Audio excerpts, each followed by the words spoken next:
ان الحمد للہ نحمده ونستعینه ونستغفره ونعوذ باللہ من شرور انفسنا ومن سیئات اعمالنا من يهده الله فلا مضل له ومن يضلله فلا هادي له واشهد ان لا اله الا الله وحده لا شريك له واشهد ان محمدا عبده ورسوله اما بعد فان خير الحديث كتاب الله وخير الهدي هدي محمد صلى الله عليه وسلم وشر الأمور محدثاتها وكل محدثة بدعة وكل بدعة ضلالة وكل ضلالة في النار.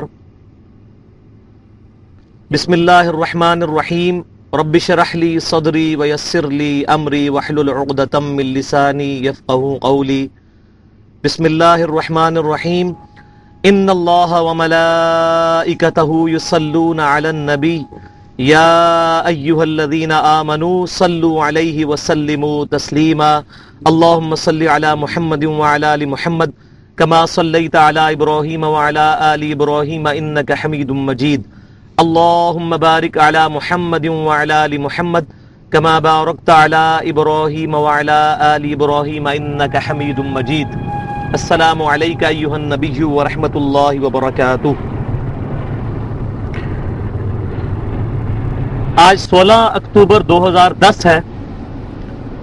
6 اور 7 ذی-القعدہ 1431 ہجری کی درمیانی رات اور ہفتے کا دن ہے. انشاءاللہ آواز سب تک پہنچے گی. میں کوشش کروں گا کہ اونچی آواز میں گفتگو کروں.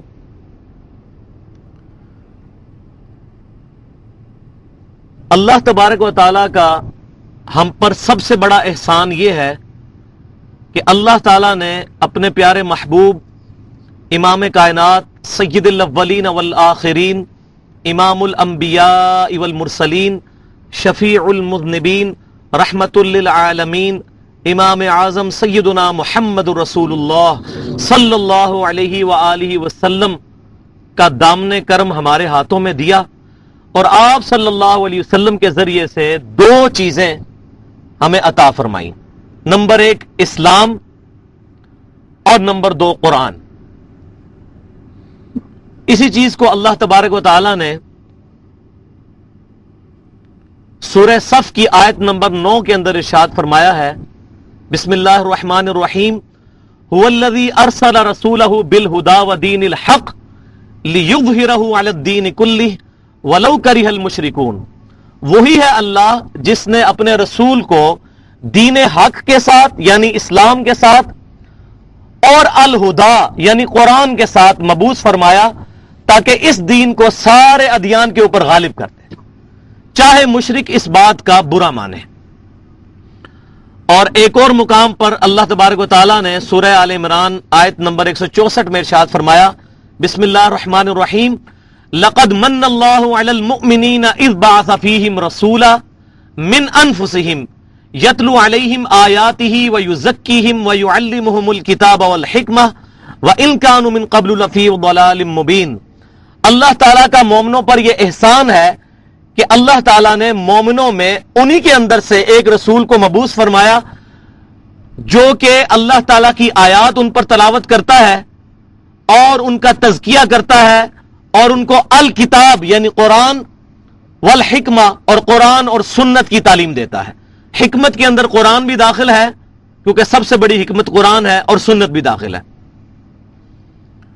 اور بے شک اس سے پہلے یہ لوگ کھلی گمراہی میں تھے. اب اسلام کا تقاضا ہم سے کیا ہے؟ یہ اتنی بڑی دولت، اس کا کیا تقاضا ہے؟ تو سب سے پہلی بات تو یہ کہ اللہ تبارک و تعالیٰ نے سورہ آل عمران کی 19 نمبر آیت کے اندر ارشاد فرمایا. بسم اللہ الرحمن الرحیم. ان الدین عند اللہ الاسلام. The only acceptable religion in the sight of Allah is Islam.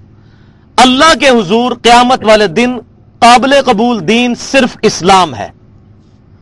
اور اسی بات کو زیادہ کھول کر کیٹیگوریکلی ڈینائی کرتے ہوئے سورہ آل عمران کی آیت نمبر 85 میں ارشاد فرمایا. بسم اللہ الرحمن الرحیم. وَمَن يَبْتَغِي غَيْرَ الْإِسْلَامِ دِينًا فَلَن يُقْبَلَ مِنْهُ وَهُوَ فِي الْآخِرَةِ مِنَ الْخَاسِرِينَ. جو کوئی بھی قیامت والے دن اسلام کے علاوہ کوئی اور دین لے کر ہماری بارگاہ میں حاضر ہوا، ہم اس سے اس کا دین قبول نہیں کریں گے، اور ایسا شخص آخرت میں خسارہ پانے والوں میں سے ہو جائے گا۔ وَلِعَاذُ بِاللَّهِ تعالی، اللہ تعالی ہمیں ان لوگوں سے محفوظ رکھے۔ پھر ساتھ ہی اس نعمت کے تقاضے کے طور پر دوسری بات یہ ارشاد فرمائی کہ اس دین پہ رہتے ہوئے دین میں فرقے نہیں بنانے۔ جو لوگ دین میں فرقے بناتے ہیں، امام کائنات سید الاولین والآخرین شفیع المذنبین رحمت للعالمین سیدنا محمد رسول اللہ صلی اللہ علیہ وسلم کا ان کے ساتھ کوئی تعلق نہیں ہے۔ سورۃ الانعام کی آیت نمبر 159 میں ارشاد فرمایا، بسم اللہ الرحمن الرحیم، ان الذین فرقوا دینہم وکانوا شیعا لست منہم فی شیء انما امرهم الی اللہ ثم ینبئہم بما کانوا یفعلون۔ بے شک جن لوگوں نے اپنے دین میں فرقے بنائے اور گروہوں میں بٹ گئے، اے محبوب صلی اللہ علیہ وسلم آپ کا ان سے کوئی تعلق نہیں ہے، ان کا معاملہ اللہ کے سپرد، پھر اللہ تعالی قیامت والے دن ان کے یہ کرتوت ان کو بتا دے گا جو دنیا میں انہوں نے دین کے اندر فرقے بنائے۔ پھر اس کو مزید ایلیبریٹ کیا اللہ تعالیٰ نے سورہ آل عمران کی 102 نمبر آیت میں، بسم اللہ الرحمن الرحیم، وَاعْتَصِمُوا بِحَبْلِ اللَّهِ جَمِيعًا وَلَا تَفَرَّقُوا۔ اے سب کے سب مسلمانوں، اللہ کی رسی کو مضبوطی سے تھام لو اور آپس میں فرقوں میں مت بٹو۔ یار یہ اللہ تعالیٰ ہم سے خطاب کر رہا ہے۔ ہم فخریہ اپنے آپ کو کہتے ہیں میں بریلوی ہوں، میں دیوبندی ہوں، میں اہل حدیث ہوں، میں فلاں ہوں۔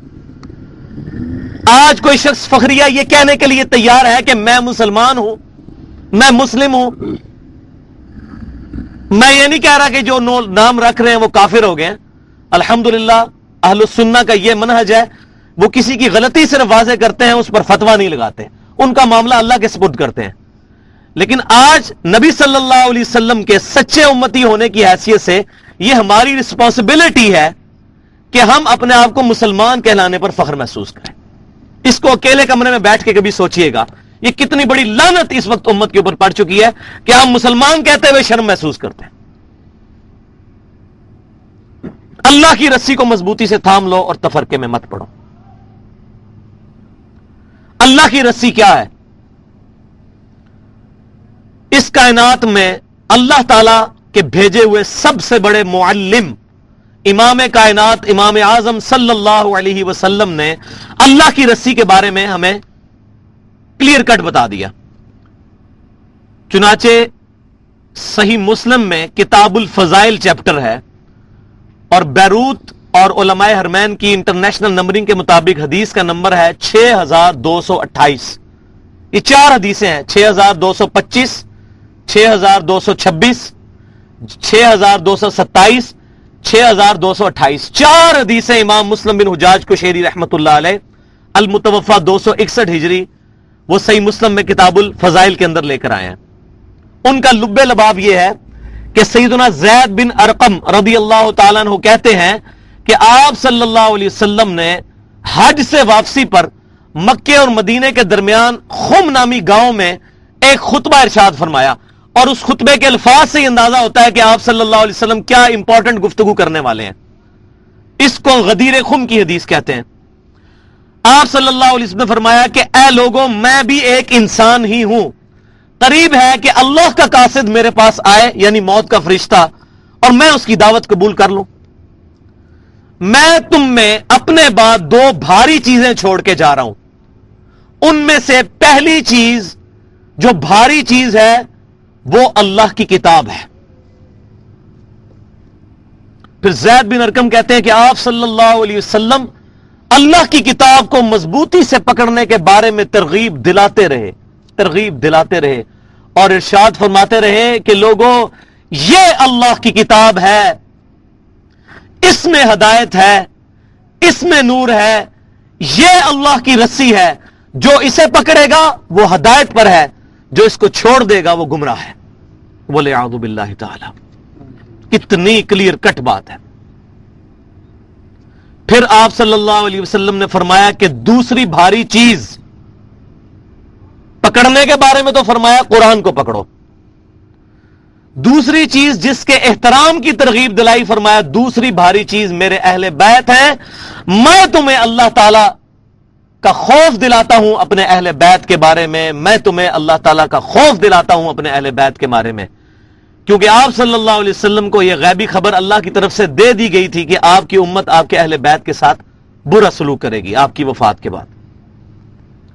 اہل بیت کے اندر نبی صلی اللہ علیہ وسلم کی ساری بیویاں بھی آتی ہیں.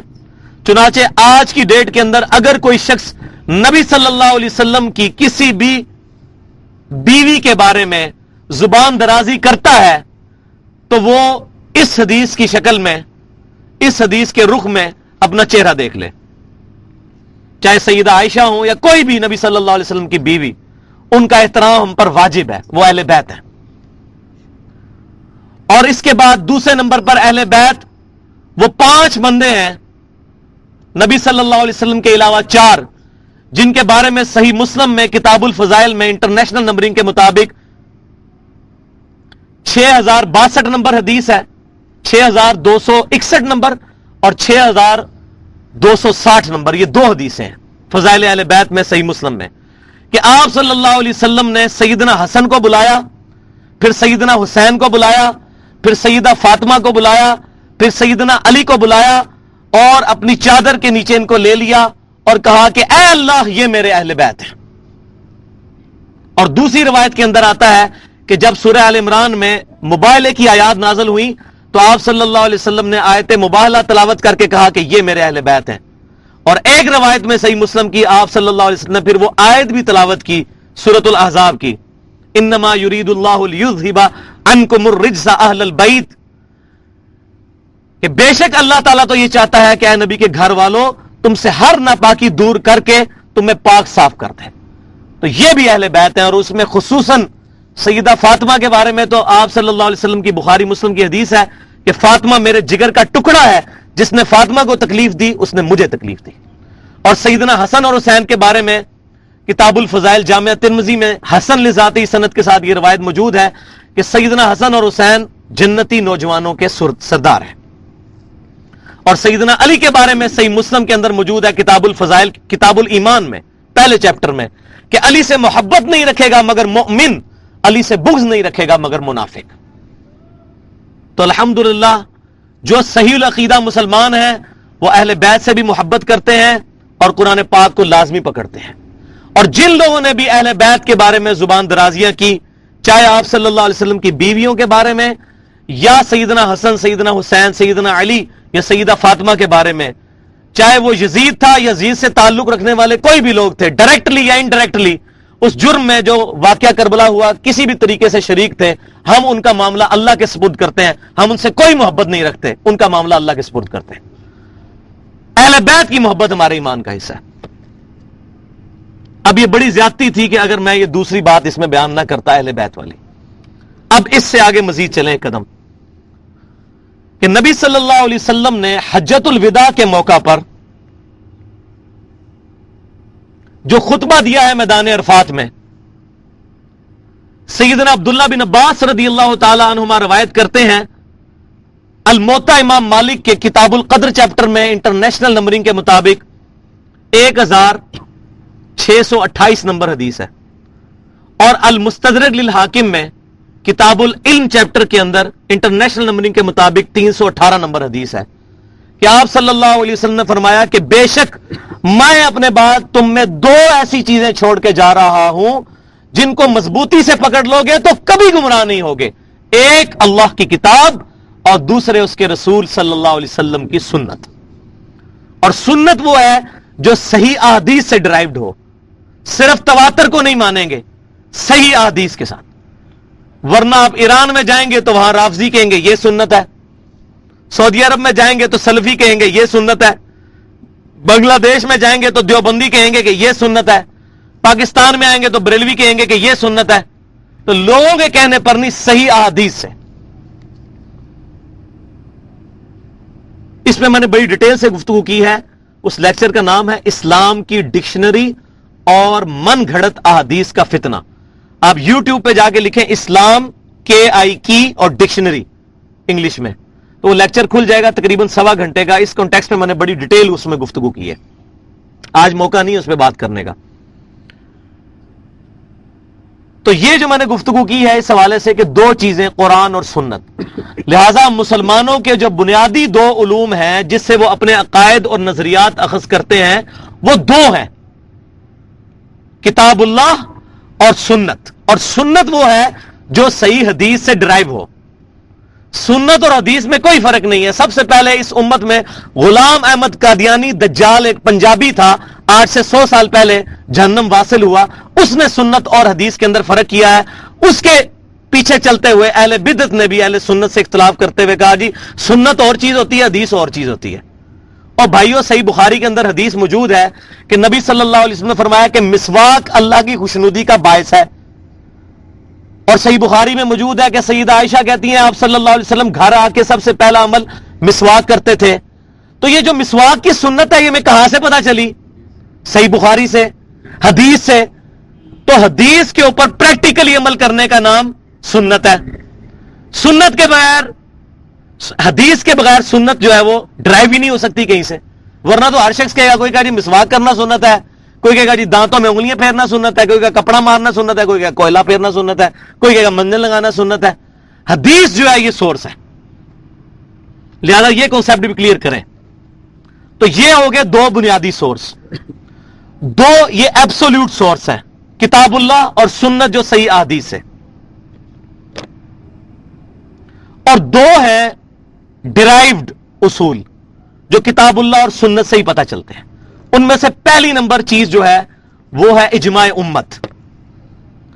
وہ المستدرک للحاکم کے کتاب العلم چیپٹر میں انٹرنیشنل نمبرنگ کے مطابق 399 نمبر حدیث ہے عبداللہ بن عباس رضی اللہ تعالی عنہما سے کہ آپ صلی اللہ علیہ وسلم نے فرمایا کہ اللہ تعالیٰ میری امت کو کبھی بھی گمراہی پر جمع نہیں ہونے دے گا. میری امت جب بھی جمع ہوگی وہ ہدایت پہ جمع ہوگی, پوری امت.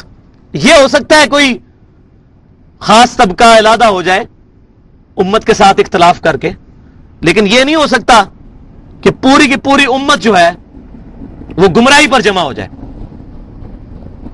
ہمیشہ گمراہی کے خلاف آواز اٹھانے والے لوگ موجود رہیں گے.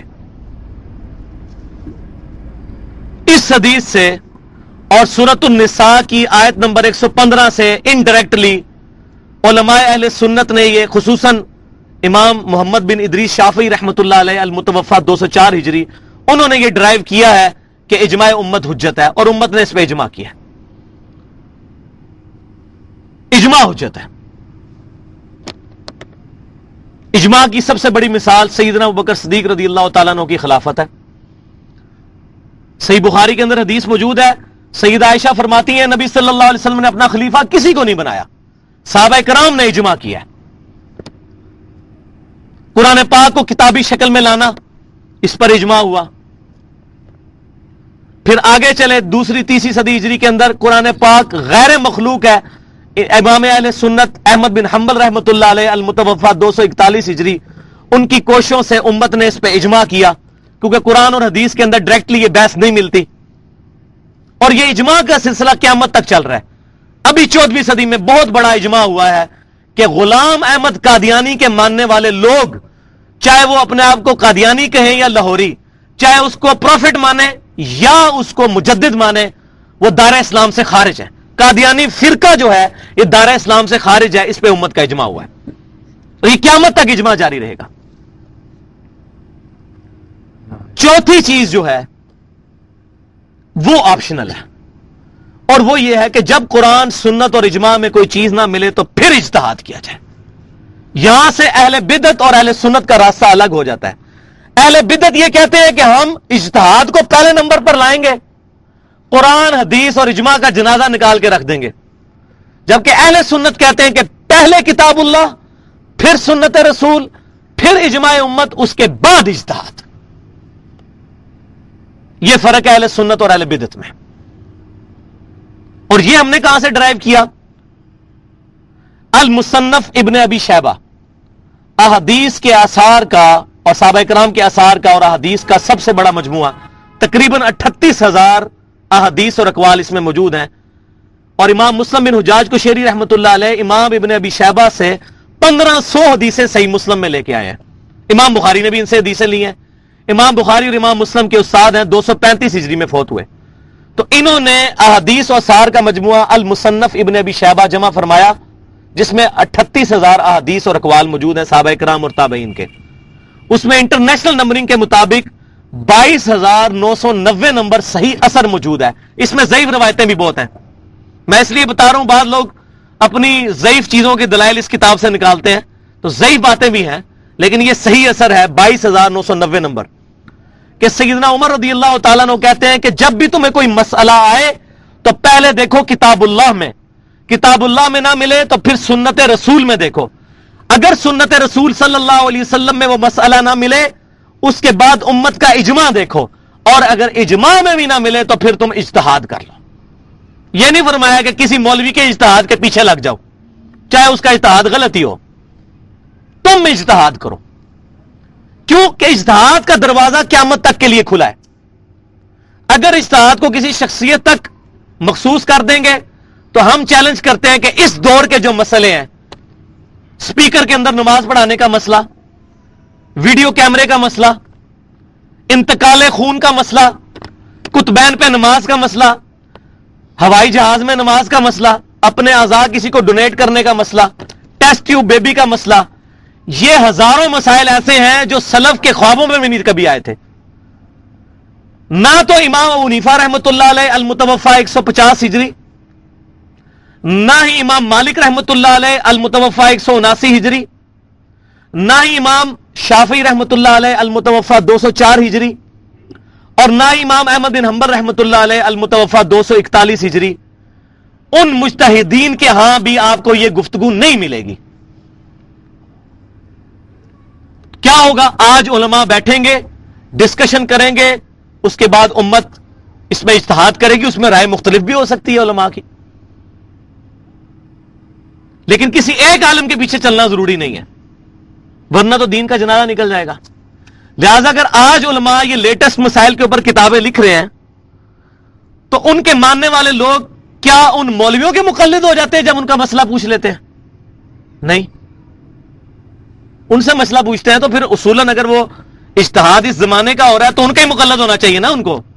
مثال کے طور پر اگر مولوی تقی عثمانی صاحب کوئی لیٹسٹ مسئلہ لکھتے ہیں اور آپ اس کے مسئلے کے پیچھے چلتے ہیں تو پھر ان کے مقلد ہوئے نا, امام حنیفہ کے تو نہ ہوئے. تو کہتے ہیں نہیں اجتہاد تو ہوگا. تو بھئی ہم بھی یہی کہہ رہے ہیں کہ اجتہاد صرف امام حنیفہ نہیں کریں گے, امام شافعی نہیں, قیامت تک جاری ہے.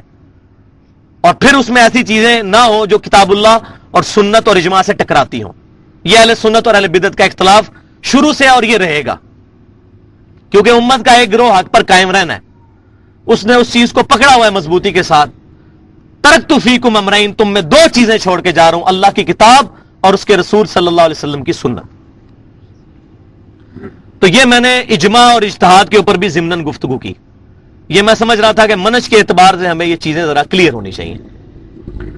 اب پچھلی دفعہ جو میں نے قرآن پاک کے تعارف کے حوالے سے کچھ باتیں کی تھیں, ان میں سے کچھ امپورٹنٹ باتیں جو ہیں ڈیٹیل کے ساتھ نہیں, صرف مختصراً میں بیان کروں گا, کیونکہ پچھلی دفعہ میں نے تقریباً 1.25 گھنٹے قرآن پاک کے تعارف پہ 8 بڑے ٹاپکس اور ان کے اندر تقریباً 40 ٹاپکس کے اوپر ڈیٹیل سے گفتگو کی تھی. تو آج میں صرف تھوڑی سی دیر میں اس کا اوور ویو کروا کے, تو انشاءاللہ ہماری جو پہلی کلاس ہے سورہ فاتحہ کے حوالے سے, اس پہ میں انشاءاللہ گفتگو کروں گا, کیونکہ تقریباً 20-22 منٹ رہ گئے ہیں اور میری کوشش ہے کہ اس کو مکمل کیا جائے. اگر 5-10 منٹ اوپر ہو جائیں تو اس میں پریشانی والی بات نہیں, 1 گھنٹے سے زیادہ نہیں ہوگا, کیونکہ ہماری ریکارڈنگ بھی ہم نے 1 گھنٹے ہی کرنی ہے. دروشی پڑھیں. اللہم صلی علی محمد وعلی آل محمد کما صلیت علی ابراہیم وعلی آل ابراہیم انک حمید مجید. اللہم بارک علی محمد وعلی آل محمد کما بارکت علی ابراہیم وعلی آل ابراہیم انک حمید مجید. السلام علیکم ایھا النبی ورحمۃ اللہ وبرکاتہ. سب سے پہلی بات میں نے یہ کہی تھی کہ مسلمانوں کا قرآن کے بارے میں اجمالی عقیدہ کیا ہے. تو مسلمانوں کا قرآن کے بارے میں اجمالی عقیدہ 3 چیزوں پر مشتمل ہے. نمبر 1, قرآن پاک اللہ کی کتاب ہے. نمبر 2, یہ امام کائنات سید الاولین والآخرین خاتم الانبیاء والمرسلین شفیع المذنبین امام اعظم سیدنا محمد رسول اللہ صلی اللہ علیہ وسلم پر نازل ہوئی، اور نمبر 3 یہ کہ یہ باللفظ محفوظ ہے، بالمفہوم نہیں۔ حدیث جو ہے یہ بالمفہوم محفوظ ہے، سنت بالمفہوم محفوظ ہے، لیکن قرآن باللفظ محفوظ ہے۔ لہذا ہم حدیث کو قرآن کے برابر درجہ نہیں دیتے، یہ فرق سمجھے۔ یہ منکرین حدیث اہل سنت کے اوپر یہ اعتراض کرتے ہیں، یہ حدیث کو قرآن کی طرح، بخاری مسلم کو قرآن کی طرح مانتے ہیں۔ بخاری مسلم نبی صلی اللہ علیہ وسلم کی احادیث، متصل الاسناد مرفوع احادیث کا 100% صحیح مجموعہ ہے، لیکن بالمفہوم، باللفظ نہیں۔ قرآن باللفظ ہے، یہ بہت بڑا فرق ہے۔ اور کاش اس طرح کی کوشش صحابہ کرام علیہم رضوان حدیث کے بارے میں کرتے جس طرح کی قرآن کے بارے میں کی، تو شاید آج امت کی جو اختلاف کی نوعیت ہے وہ ذرا کم ہوتی، لیکن اللہ کی حکمت۔ اسی کے اندر میں نے اگلی بات یہ کی تھی، چوتھی بات، کہ قرآن پاک اصل حالت میں جو ہے وہ لوح محفوظ میں ہے۔ ہمارے پاس اتھینٹک ورژن ہے، اس کا فوٹو کاپی ہے جو دنیا میں اللہ تعالیٰ نے امت محمدیہ صلی اللہ علیہ وسلم کو دی، لیکن بل ہوا قرآن مجید فی لوح محفوظ، اصل قرآن وہاں پر محفوظ ہے، لیکن یہ جو ہمارے پاس قرآن ہے یہ اس کی نقل ہے، اور یہ اسی ترتیب پہ محفوظ ہے کہ سورہ فاتحہ پھر سورہ بقرہ۔ وہ تسلیمہ نسرین جو دجال بنگلہ دیش کی کہتی ہے قرآن کی ترتیب الہامی نہیں ہے، وہ جھوٹ ہے۔ پانچویں بات، نبی صلی اللہ علیہ وسلم کا اونلی معجزہ جس پر دعوی نبوت ہے ہمارا، وہ یہ قرآن ہے۔ اس کی بنیاد پہ ہم چیلنج کرتے ہیں کہ آپ صلی اللہ علیہ وسلم اللہ کے نبی ہیں۔ باقی آپ کے حصی معجزات بہت ہیں، لیکن جس معجزے پر ہمارا چیلنج ہے کہ یہ اللہ کے نبی صلی اللہ علیہ وسلم اللہ کے نبی ہیں، وہ قرآن پر ہے۔ قرآن کو اس زمانے کے ٹیسٹ میں بھی پیش کر دیں کہ اس وقت شاعرانہ دور تھا، کوئی شخص قرآن جیسی صورت نہیں بنا سکا، اور آج کے زمانے میں سائنٹیفک فیکٹس پہ پیش کریں، قرآن کی ایک آیت بھی اسٹیبلش سائنس کے خلاف نہیں ہے۔ اس پہ میں نے بڑی ڈیٹیل سے گفتگو پچھلی دفعہ کی تھی۔ اور چھٹی بات یہ کہ قرآن وہ الکتاب ہے جس کی پیشن گوئیاں تمام پرانی کتابوں میں موجود ہیں۔ خصوصاً اس وقت دنیا کے اندر دو بڑے جو مذاہب ہیں، کرسچینٹی اور جوڈائزم، عیسائیت اور یہودیت، ان کی جو مشترکہ کتاب ہے تورات، اولڈ ٹیسٹیمنٹ جس کو کہتے ہیں، اس میں جو چیپٹر ہے کتاب الاستثناء جس کو کہتے ہیں ڈیوٹرانومی، اس کا باب نمبر 18 اور اس میں آیت نمبر 18 میں ہے کہ اے موسیٰ علیہ السلام، میں تیری امت کے بھائیوں میں سے ایک ایسا رسول برپا کروں گا جس کے منہ میں اپنا کلام ڈالوں گا، اور وہ لوگوں سے وہی کہے گا جو میں اس کو وہی کہوں گا۔ وما ينطق عن الهوى ان هو الا وحی یوحى، جو قرآن میں بھی آتا ہے۔ یہ محبوب صلی اللہ علیہ وسلم اپنی خواہش نفس سے کچھ نہیں کہتے، بلکہ وہ کہتے ہیں جو اللہ نے ان کو وحی فرمایا۔ اور نبی صلی اللہ علیہ وسلم اس کا مصداق بن کے آئے ہیں۔ عیسیٰ علیہ السلام ان کی بشارت یہ نہیں ہے۔ کیوں؟ کیونکہ عیسیٰ علیہ السلام بنی اسرائیل میں سے تھے، ان کے بھائیوں میں سے نہیں تھے۔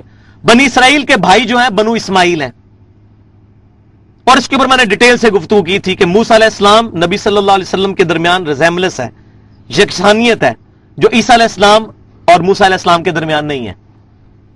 تو بنو اسماعیل میں سے، ان کے بھائیوں میں سے نبی صلی اللہ علیہ وسلم کو اٹھایا۔ انشاءاللہ اس پہ گفتگو ڈیٹیل سے سورہ بقرہ کے پہلی رکوع میں ہوگی۔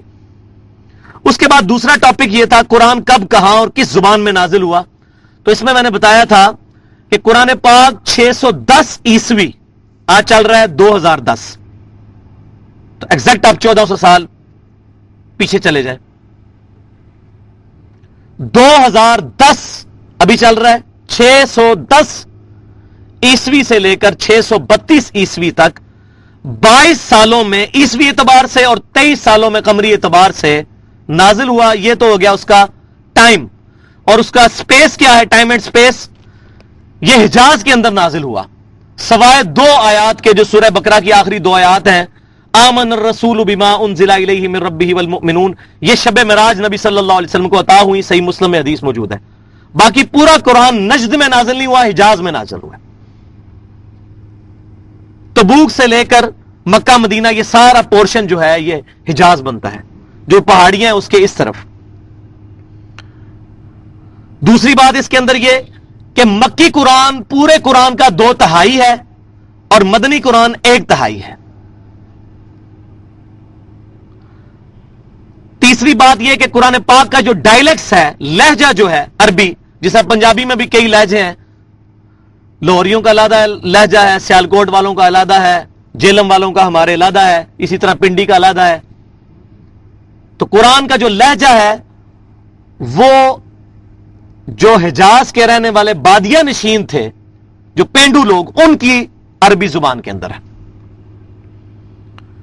چوتھی بات میں نے اس میں بتائی تھی کہ عربی زبان نے قرآن پاک کا یہ احسان کبھی نہیں بھولنا کہ قرآن پاک کی وجہ سے عربی زبان میں تبدیلی نہیں آئی. انگریزی زبان آج سے 150 سال پہلے دیکھیں، اردو زبان آپ پرانے ترجمے اٹھا کے دیکھیں، امام احمد بریلوی صاحب کا، اشرف تھانوی صاحب کا، فتح محمد جلندری صاحب کا، آپ کو اس اردو اور آج کی اردو میں بڑا فرق نظر آئے گا، لیکن عربی اسی طرح چل رہی ہے. پانچویں بات کہ عربی زبان کی کلائمیکس گرامر کی کتاب قرآن ہے، حتیٰ کہ اس دور کے کاپٹک کرسچن 1,40,00,000 کاپٹک نسل در نسل جو کرسچن ہیں، وہ بھی عربی زبان سکھانے کے لیے، جو عربی النسل ہیں، سب سے ٹاپ کی چوٹی کی بک جو پڑھاتے ہیں وہ قرآن ہے. اللہ کا کلام نہیں مانتے لیکن اس کو گرامر کی بک مانتے ہیں، بہت بڑی.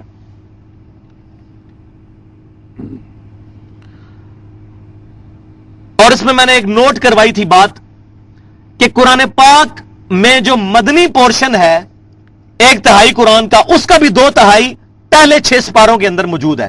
یہ سپاروں کی ڈویژن بعد میں، وہ میں بعد میں بتاتا ہوں. اس کی وجہ یہ تھی کہ نسلی مسلمان پیدا ہونے تھے، ان کے لیے احکام زیادہ امپورٹنٹ تھے. چونکہ مدنی صورتوں میں احکام ہے، سورہ بقرہ جو ہے بلیو پرنٹ ہے، بنیادی سکیچ ہے اسلام کے احکامات کا، اور سورہ مائدہ اس کی تکمیل ہے. اسی وجہ سے اس کو قرآن کو مصحف کے شروع میں ہے، اور مکی صورتیں جو شروع میں نازل ہوئی وہ اینڈ کے اندر ہے، اور کچھ درمیان میں بھی آتی ہیں. تو یہ اس کے اندر حکمت ہے. تیسرا جو مین ٹاپک تھا وہ تھا قرآن کیسے محفوظ ہوا. اس میں نے ڈیٹیل سے گفتگو کی تھی، لیکن میں آج اس کو مختصر بات کر رہا ہوں کہ قرآن پاک 25 سال کے اندر کتابی شکل تک پہنچا. اس میں سے سب سے پہلے نبی صلی اللہ علیہ وسلم کے مبارک دور میں وحی لکھوائی گئی. آپ صلی اللہ علیہ وسلم وحی لکھواتے تھے، اور اس میں زید بن ثابت رضی اللہ تعالیٰ عنہ ٹاپ آف دا لسٹ آپ کے لکھنے والے تھے، کاتب وحی. سیدنا معاویہ بھی تھے رضی اللہ تعالیٰ عنہ، اور بھی صحاب تھے، بہرحال زید بن ثابت ٹاپ آف دا لسٹ تھے. آپ صلی اللہ علیہ وسلم وحی لکھواتے تھے، پھر وہ پڑھتے تھے تو آپ صلی اللہ علیہ وسلم سن کے اس کی تصدیق کرتے تھے، کیونکہ آپ کو تو اللہ تعالیٰ نے یہ معجزہ عطا فرمایا تھا کہ آپ صلی اللہ علیہ وسلم کو حفظ ہو جاتا تھا قرآن. تو آپ پھر ہر سال سیدنا جبرائیل کے ساتھ دورہ بھی کرتے تھے، صحیح بخاری میں موجود ہے. اور جس سال آپ کی وفات ہوئی آپ نے 2 دفعہ یہ دورہ کیا. تو آپ صلی اللہ علیہ وسلم نے اس کو لکھوایا اپنی مبارک زندگی میں. البتہ 2 گتوں کے درمیان ایک جگہ پر پورا قرآن پاک سیدنا ابوبکر صدیق رضی اللہ تعالیٰ عنہ کے دور میں جمع ہوا، جب جنگ یمامہ میں مسیلمہ کذاب کے خلاف لڑتے ہوئے 700 حافظ شہید ہوئے. تو سیدنا عمر رضی اللہ تعالیٰ عنہ کے مشورے پر قرآن پاک کو کتابی شکل میں ایک جگہ اکٹھا کیا گیا. وہ میں نے ڈیٹیل سے پچھلی دفعہ گفتگو کی تھی.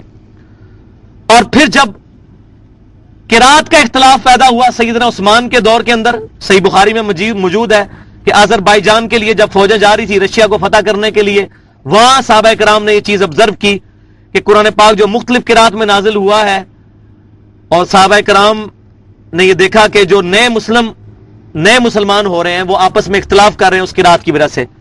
اگرچہ وہ اختلاف جو ہے وہ ایسا نہیں ہے، اللہ تعالیٰ کی طرف سے ہی ہے قرات کا جو اختلاف ہے، لیکن اس کی وجہ سے مطلب میں کوئی فرق نہیں پڑتا. قرآن 7 قراتوں میں نازل ہوا ہے، اس پہ امت کا اجماع ہے.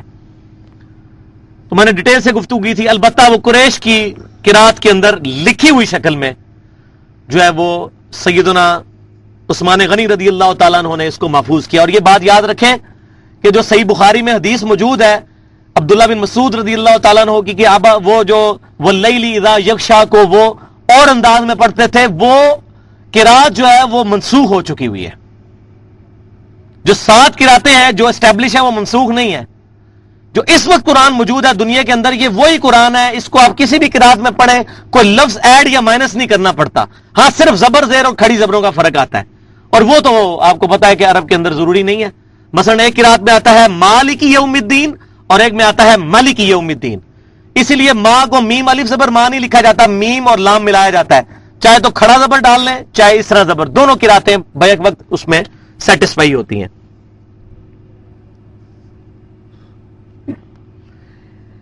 بعد میں نے یہ بتائی تھی چوتھی جو بڑی کیٹیگری تھی وہ یہ کہ قرآن پاک ادب کی کون سی قسم ہے. یہ قرآن کے اسٹوڈنٹ کو بنیادی بات پتا ہونی چاہیے. عموماً کوئی بندہ قرآن کھولتا ہے تو سمجھتا ہے یہ عام سٹوری بک کی طرح اس میں چیپٹرز بنے ہوئے ہوں گے اور میں ڈیٹیل سے ایک تفسیر کے ساتھ پڑھتا جاؤں گا اور مجھے سمجھ آ جائے گی. تو قرآن پاک کا جو انداز ہے وہ بک والا نہیں ہے بلکہ خطابت کا انداز ہے. بلکہ میں نے پچھلی دفعہ ایک لفظ استعمال کیا تھا کہ it is the collection of divine orations of almighty Allah. یہ اللہ تعالیٰ کے خطبات کا مجموعہ ہے قرآن.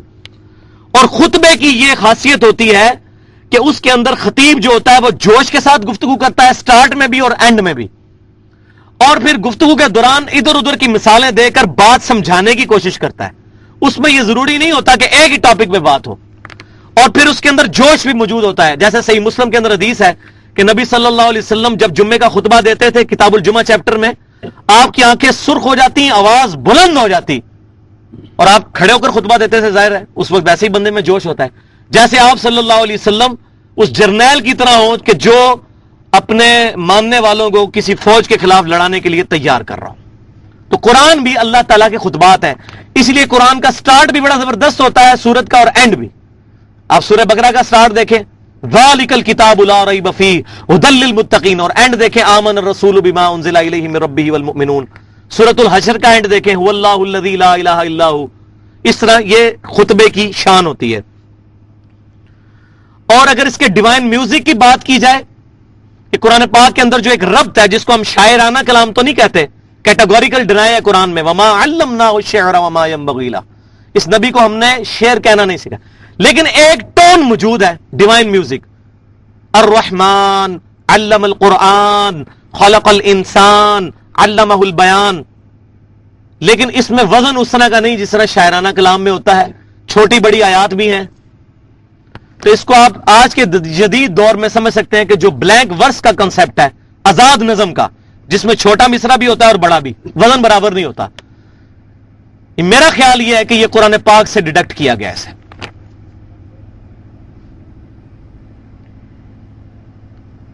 پانچویں جو بات جو مین کیٹیگری تھی وہ قرآن کی ترتیب اور ترکیب کے بارے میں. تو میں نے بتایا تھا قرآن کا بیسک یونٹ جو ہے وہ آیت ہے.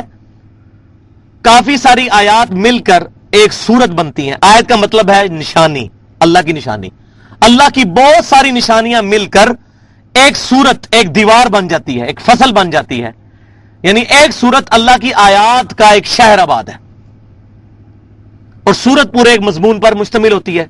پھر صورتیں بھی جو ہیں وہ میں نے بتایا تھا جوڑوں کی شکل میں ہیں, اور دو صورتیں مل کر ایک بنیادی مقصد کو پورا کرتی ہیں. جیسے سورہ الفلق اور سورہ الناس, یہ جوڑا ہے. الفلق ان چیزوں کے ساتھ ڈیل کرتا ہے جو انسان پر باہر سے حملہ آور ہوتی ہیں, اور الناس جو ہے انسان کے اندر چیزیں. اسی طرح سورہ القمر اور النجم, یہ بھی چاند اور تارا, یہ بھی جوڑا ہے. سورہ المزمل المدثر, یہ بھی جوڑا ہے. سورہ البقرہ اور آل عمران, یہ بھی جوڑا ہے. وہ یہودیوں کے بارے میں, عیسائیوں کے بارے میں, خیر میں نے اس پہ ڈیٹیل سے گفتگو کی تھی, وہ انشاءاللہ بعد میں بھی آتی جائے گی. اس کے بعد میں نے یہ بتایا تھا کہ قرآن پاک کے اندر جو منزلیں ہیں یہ صحابہ کرام علیہم رضوان کے دور کے اندر تھیں, موجود تھیں یہ منزلیں. اسی وجہ سے اس میں صورتیں نہیں توڑی گئی ہیں جس طرح کے سپاروں میں توڑی گئیں جو بعد میں بنائے گئے. اور پہلی منزل میں اگر سورہ فاتحہ کو مقدمہ لے لیں, پہلی منزل میں 3 صورتیں, دوسری منزل میں 5, تیسری میں 7, چوتھی میں 9, پانچویں میں 11, چھٹی میں 13, دیکھیں کیسے چل رہا ہے, اور 7ویں میں 65, 13 5 65, وہ بھی اس کا ملٹیپل ہے. البتہ رکوع اور سپارے جو ہیں یہ حجاج بن یوسف نے خلیفہ ولید بن عبد الملک کے کہنے پر نبی صلی اللہ علیہ وسلم کی وفات کے تقریباً 80 سال کے بعد, 70-80 سال کے بعد اس کو جو ہے وہ ڈیوائیڈ کیا, اور اس میں پھر ان سے جو ہے غلطیاں ہوئی. رکوع کے معاملے میں تو ہم سمجھتے ہیں کہ کافی حد تک بہتر ہے. سپاروں کے معاملے میں بڑا ظلم ہوا ہے. جیسے میں نے بتایا تھا کہ سورۃ الحجر کی ایک آیت جو ہے وہ 13ویں پارے میں ہے, باقی پورے سورہ ہجر جو ہے 14ویں پارے میں ہے. کیا تکلیف تھی اگر اس ایک آیت کو 14ویں پارے میں ڈال دیا جاتا. سورہ یاسین کو بھی توڑ دیا گیا, ایک صفحہ جو ہے وہ 22ویں پارے میں, باقی پورا 23ویں.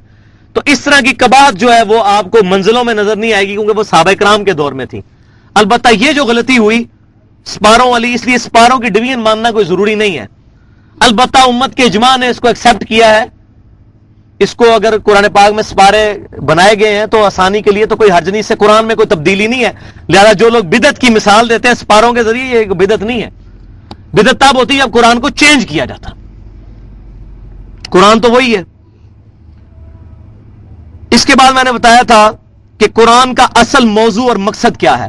قرآن کا اصل موضوع ہے انسانیت کی ہدایت، انسانیت کی ہدایت۔ قرآن نہ فلسفے کی کتاب ہے، نہ فزکس کی، نہ میتھمیٹکس کی، اگرچہ 1000 آیات سائنس پر مشتمل قرآن میں مختلف ٹاپکس میں موجود ہیں، لیکن اللہ تبارک و تعالیٰ نے اس کا بنیادی مقصد رکھا ہے ہدی للناس، لوگوں کے لیے ہدایت۔ وہ انشاءاللہ قرآن میں ڈیٹیل کے ساتھ آئیں گی جب آیات۔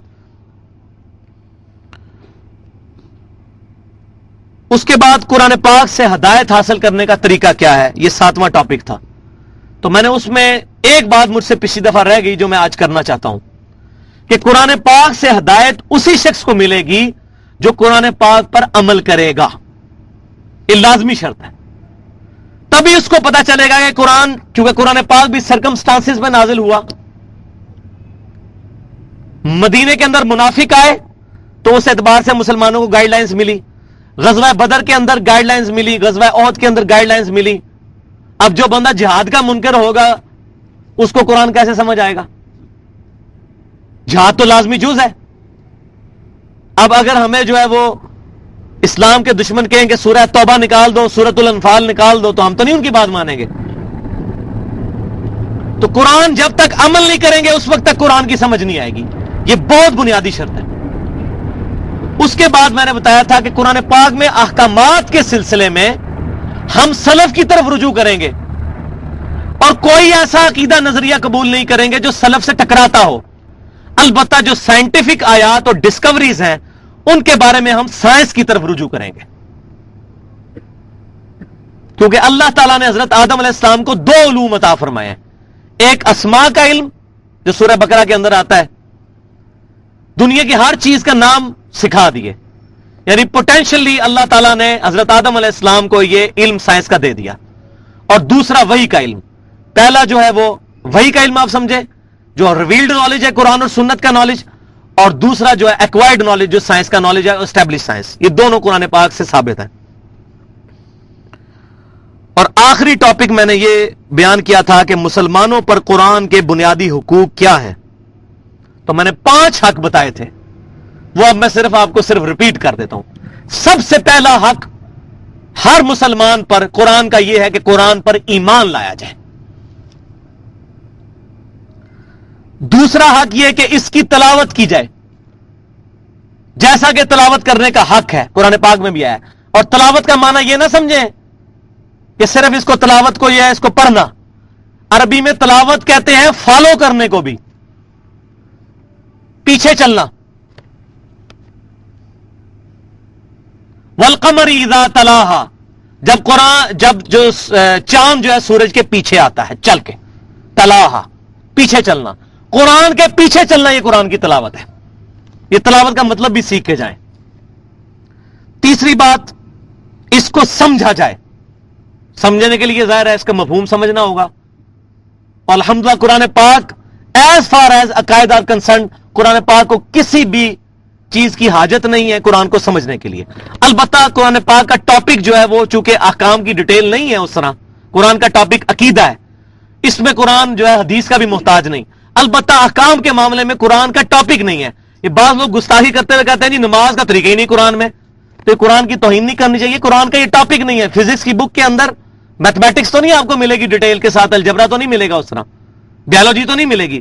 قرآن کا عقیدہ، قرآن پاک کا ٹاپک عقیدہ ہے، احکام کو صرف وہ اوور ویو کرتا ہے، احکام کو بریف کرتی ہے سنت جو صحیح حدیث ہے۔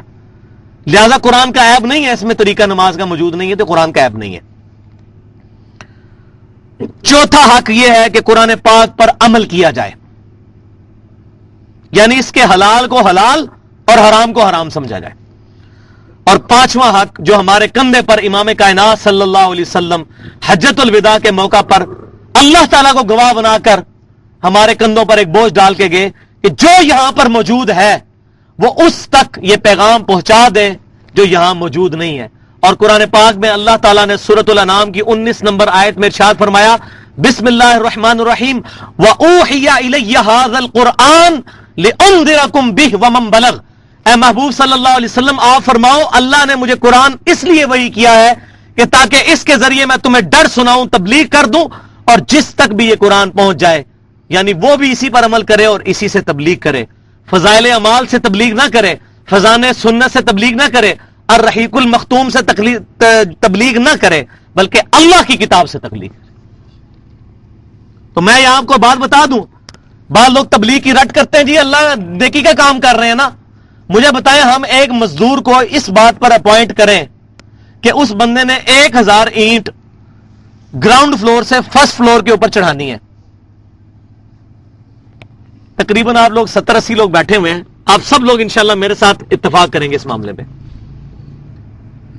کیا اس نے 1000 اینٹ گراؤنڈ فلور سے فرسٹ فلور پر چڑھانی ہے، اس کو میں 400 روپے شام کو مزدوری دوں گا، اور شام کو آپ آئیں اور اس بندے نے اینٹ تو نہ چڑھائی ہو بلکہ اینٹ کو جو ہے وہ تری لگا رہا ہو، پانی لگا رہا ہو، اور اینٹوں کو سجا سجا کے رکھ رہا ہو، یا اینٹ کی بجائے ریت چڑھا دے اوپر، تو کیا خیال ہے آپ اس کو مزدوری دیں گے شام کے وقت؟ الٹا اس کو 4 باتیں سنوائیں گے کہ بے وقوف انسان، تجھے تو میں نے لگایا تھا، وہ کیا جی میں نے تو اتنی محنت کی، میں تو بسترا اٹھا کے کدھر کدھر پھرتا رہا دین کی تبلیغ کے لیے۔ تو اللہ تعالیٰ فرمائے گا کہ میں نے جو طریقہ تجھے بتایا تھا اس طریقے پہ کیوں نہیں کی؟ اللہ کو تعداد سے کوئی غرض نہیں ہے، رائے ونڈ میں 2 لاکھ بندہ جمع ہو جائے یا 20 لاکھ، ملتان کے اندر 40 لاکھ بندہ جمع ہو جائے یا 1 کروڑ، اللہ کو اس سے کوئی غرض نہیں ہے۔ کیوں؟ صحیح بخاری کے اندر حدیث موجود ہے، قیامت والے دن کئی انبیاء اس حال میں آئیں گے، کسی کے ساتھ 5 امتی، کسی کے ساتھ 4 امتی، کسی کے ساتھ 3 امتی، کسی کے ساتھ 2، کسی کے ساتھ 1، کسی کے ساتھ 1 بھی نہیں ہوگا۔ تو کیا وہ نبی ناکام ہو گئے؟ نبی نہیں ناکام ہوئے، وہ لوگ ناکام ہوئے۔ تو اسلام کوانٹٹی میں بلیو نہیں کرتا، کوالٹی میں بلیو کرتا ہے، کوالٹی ہونی چاہیے۔ ایک مواحد جو ہے، صحیح مسلم کے اندر حدیث موجود ہے، جب تک ایک بھی مواحد موجود ہے اللہ اللہ کرنے والا، اس وقت تک اللہ تعالیٰ قیامت نہیں قائم کرے گا۔ اللہ کو ایک بھی بہت پیارا ہے، تعداد نہیں چاہیے، ہجوم نہیں چاہیے۔ صحابہ کرام 313 سے پوری دنیا میں انقلاب آ گیا ہے، مسلمان 50 لاکھ جا کے حج کرتے ہیں ہر سال، اور مسلمان دن بدن پیچھے پیچھے جا رہے ہیں، کوئی دنیا کے اندر فرق نہیں پڑا۔ کیوں نہیں فرق پڑا؟ اس منہج کو چھوڑ دیا۔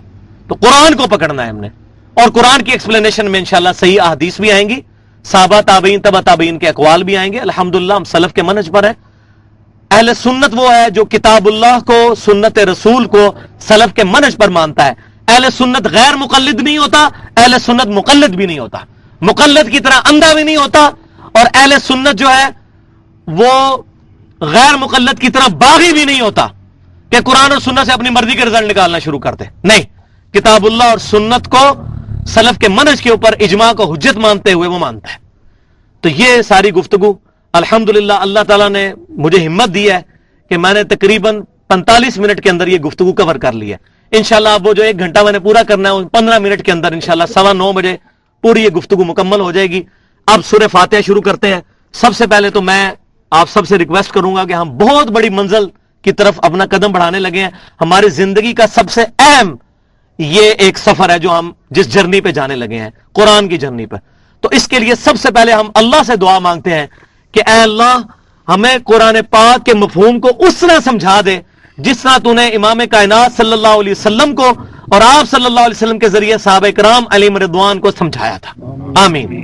اے اللہ اس قرآن کو ہمارے لیے ہدایت اور نور بنا، اور قیامت والے دن اس کو ہمارے حق میں حجت بنا، ہمارے خلاف حجت نہ بنانا۔ رب اشرح لی صدری ویسر لی امری واحلل عقدۃ من لسانی یفقہوا قولی۔ اب ہم شروع کرتے ہیں جی سورۃ الفاتحہ۔ اعوذ باللہ السمیع العلیم من الشیطان الرجیم من ہمزہ ونفخہ ونفثہ، بسم اللہ الرحمن الرحیم۔ قرآن پاک اندر لا کے رکھے ہوئے ہیں، لیکن سورہ فاتحہ چونکہ ہمیں زبانی آتی ہے اس لیے آج سامنے رکھنے کی ضرورت نہیں۔ اگلی دفعہ سورہ بقرہ جب شروع ہوگی تو انشاءاللہ ہم ڈیسک بھی یہاں رکھیں گے اور قرآن پاک سامنے رکھ کے انشاءاللہ اس کو کور کیا کریں گے۔ سورۃ الفاتحہ جو ہے یہ قرآن کا مقدمہ سمجھ لیں، دباچہ ہے قرآن کا، پریفیس۔ الفاتحہ کہتے ہیں کھولنے والے کو، یہ قرآن پاک کی چابی ہے جو قرآن پاک کا دروازہ کھولتی ہے. سب سے زیادہ جس سورت کی اہمیت ہے وہ سورہ الفاتحہ ہے. اس پہ اگر میں بولوں گھنٹوں چاہیے، لیکن وہ آج ہمارا ٹاپک نہیں ہے. ہمارا ٹاپک یہ ہے اس کے مفہوم کو سمجھنا، اس لیے میں اس کو آگے لے کے چلتا ہوں.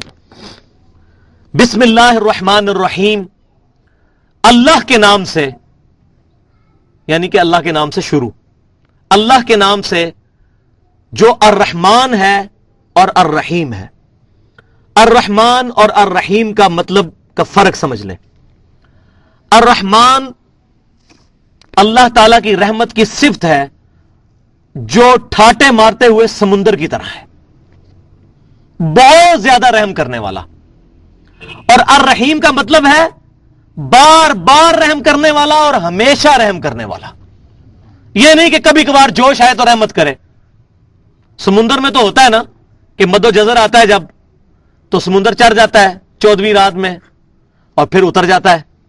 لیکن اللہ تعالیٰ کا سمندر رحمت کا ہمیشہ چڑھا ہوا ہے. الرحمن وہ جوش پر ہے اور الرحیم وہ ہمیشہ ہے. اور اس کو سمجھانے کے لیے میں چھوٹی سی مثال پیش کرتا ہوں کہ آپ کسی سڑک پر سفر پر روانہ ہو اور آپ دیکھیں کہ روڈ ایکسیڈنٹ میں ایک چھوٹا سا بچہ جس کی عمر 1 سال ہو، اس کی ماں اور باپ دونوں مر جائیں اور وہ اکیلا ہو.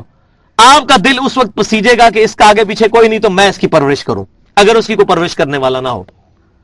لیکن ہو سکتا ہے کچھ عرصے کے بعد آپ کو یہ خیال آنا شروع ہو جائے کہ یار میں تو پہلے اپنے بچوں کا پیٹ بڑی مشکل سے پالتا ہوں، اس بچے کو میں کیسے پالوں گا. اس وقت تو جوش میں وہ کام کر لیا. جیسے بعض لوگ رمضان میں جوش میں آگے داڑھی رکھ لیتے ہیں لیکن ان کو نہیں پتا چاند رات کو کیا ہونے والا ہے. لہذا جوش میں آگے داڑھی نہیں رکھنی چاہیے، ہوش میں آگے رکھنی چاہیے جب اللہ تعالیٰ توفیق دے.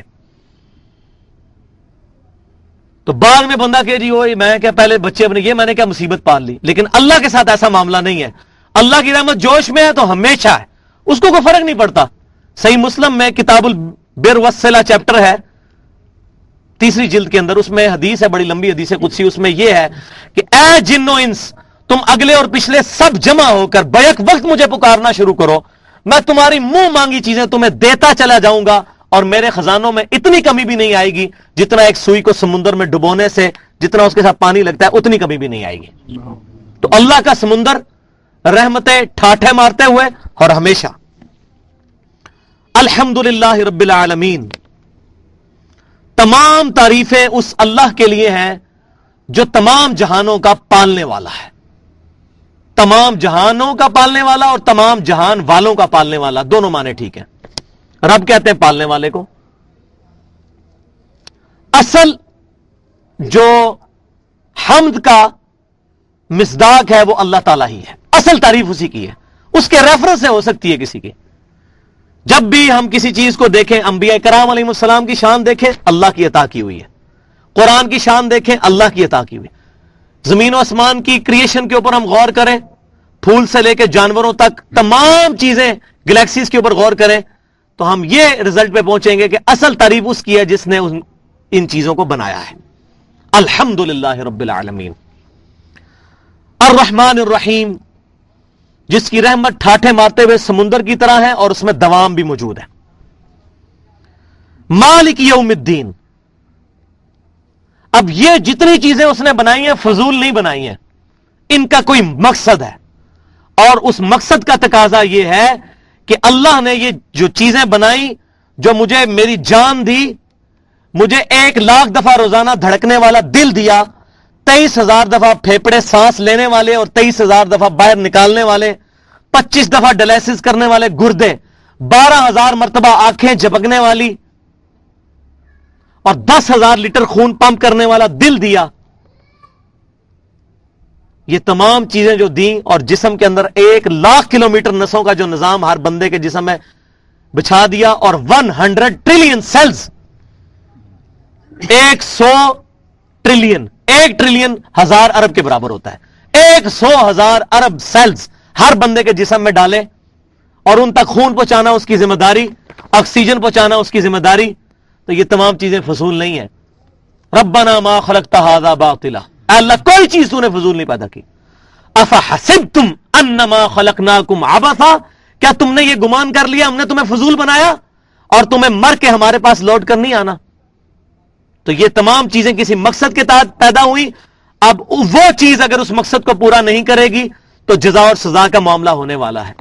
اور ایک دن ایسا آنے والا ہے کہ اللہ تعالی ان تمام چیزوں کا حساب لے گا on the day of judgement, accountability کے دن، جواب دہی کے دن. مالک یوم الدین، اے اللہ قیامت کے دن، بدلے کے دن کا مالک تو ہی ہے. اب یہ 3 آیات ایسی ہیں، الحمدللہ رب العالمین الرحمن الرحیم مالک یوم الدین، یہ انسان کی فطرت میں ہے.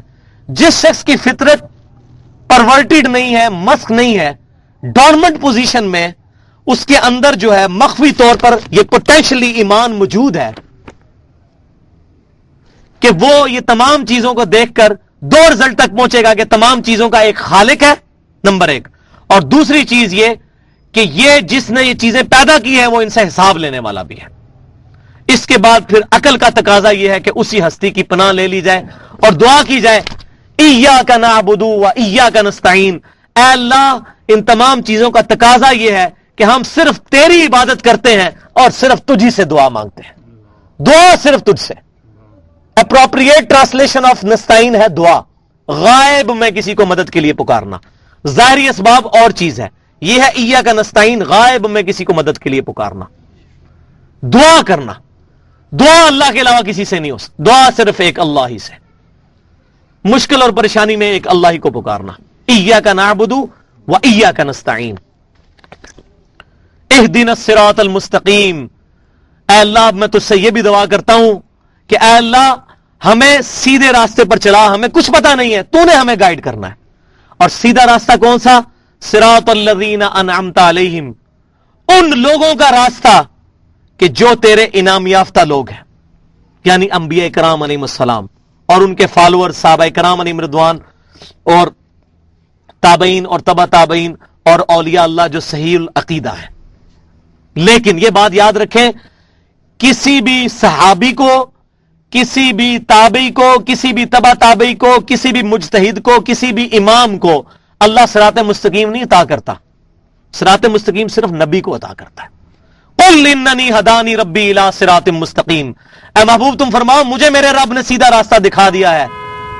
دینا قیما ملت ابراہیم حنیفہ، ابراہیم علیہ السلام کا دین جو سب سے ٹوٹ کر ایک اللہ کے ہو گئے تھے. وما کان من المشرکین، اور مشرک نہیں تھے.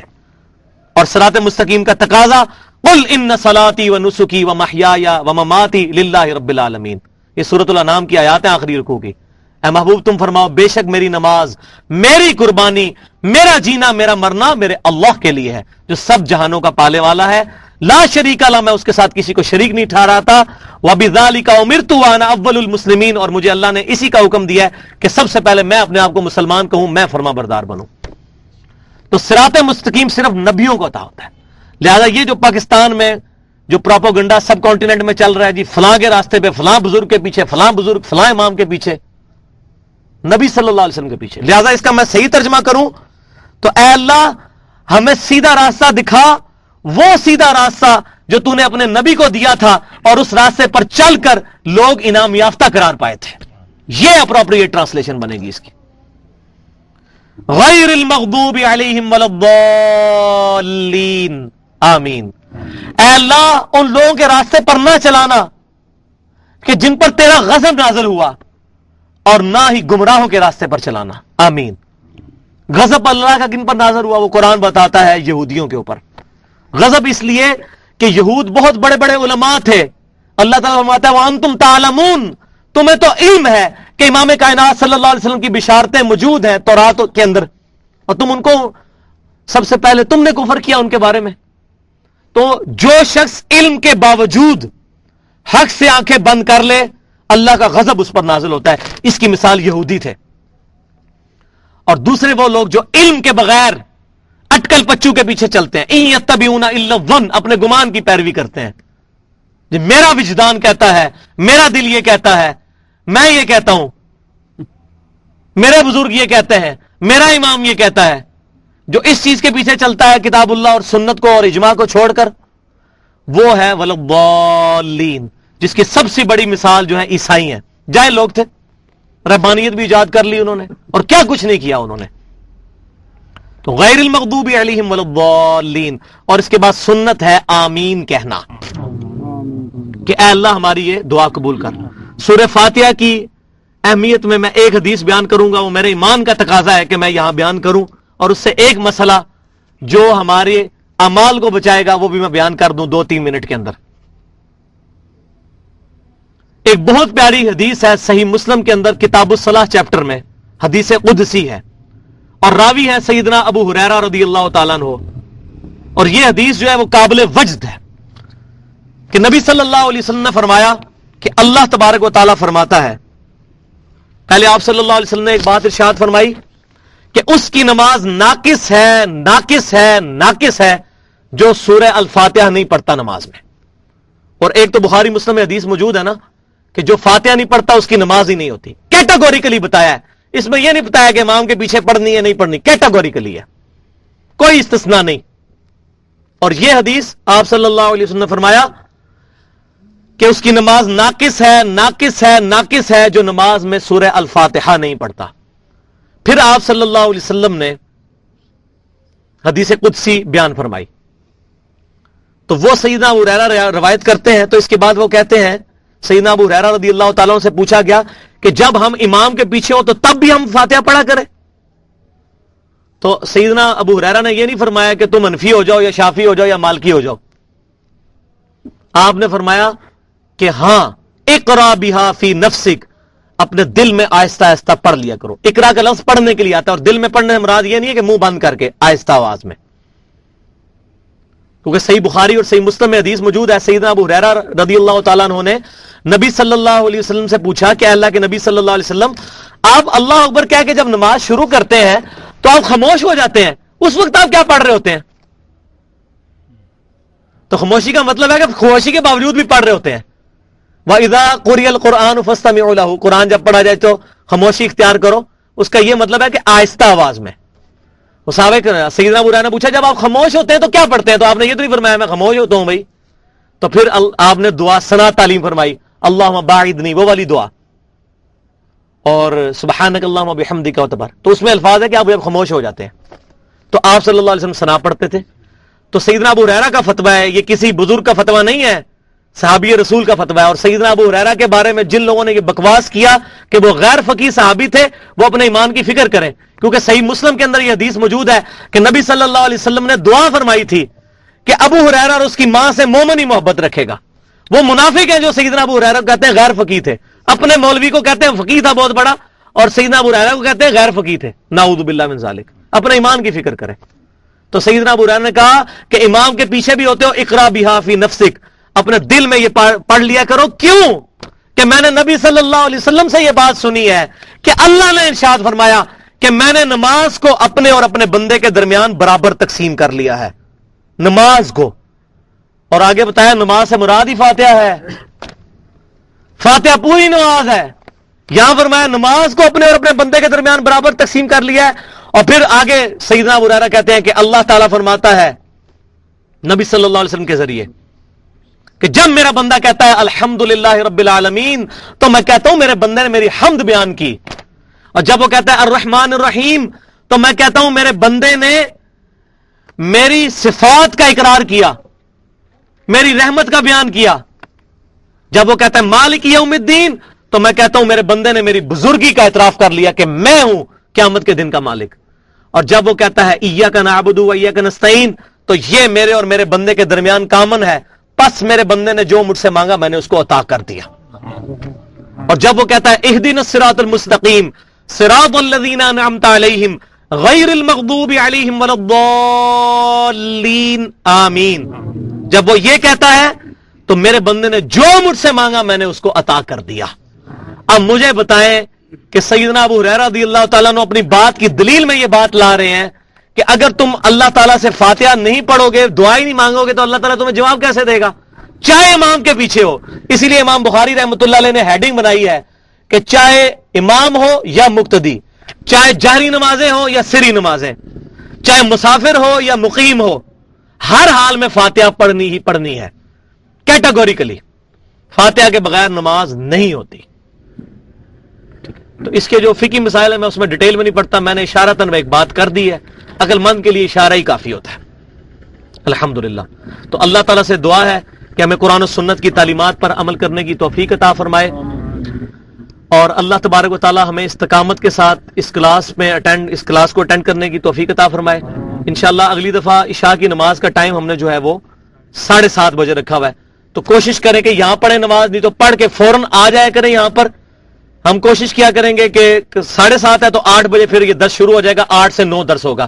آج بھی یہ 1 گھنٹہ 5 منٹ ہوا ہے, 5 منٹ صرف اوپر ہوئے ہیں. میں نے پلان کیا تھا کہ ایک گھنٹے کے ہمارے آئیکنز یہ بنتے چلے جائیں گے, تو یہ پورے قرآن کی تفسیر ویڈیو میں ریکارڈ ہو جائے گی انشاءاللہ تعالی, اس انداز میں کہ ہم اگر کسی کو دعوت دینا چاہیں تو اس کو سنیں, تو ہم کسی تک احسن طریقے سے یہ دعوت پہنچا سکیں. وما علینا الا البلاغ المبین. جزاکم اللہ خیر.